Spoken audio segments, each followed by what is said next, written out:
ஸ்ரீராமாயணம் என்பது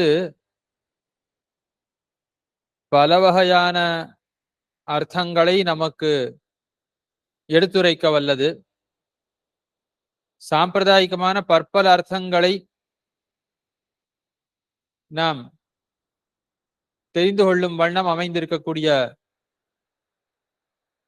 ஒரு சாஸ்திரம்.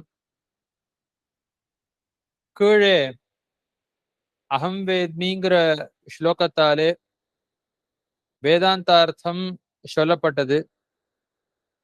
அதாவது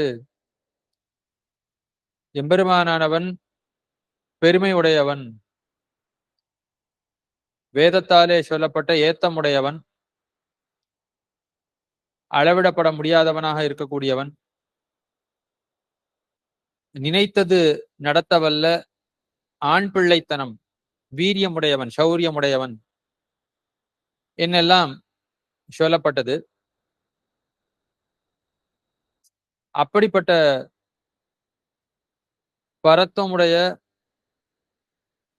பெருமாளை குறித்து அவருக்கு வீரியம் இல்லை, அவருக்கு சிறிய பருவமே இருக்கிறபடியால யுத்தம் செய்வதற்கான சாமர்த்தியம் இல்லை என்று சக்கரவர்த்தி சொல்லக்கூடிய ஸ்லோகம். அகம் வேத்மின்னு விஸ்வாமித்திரன்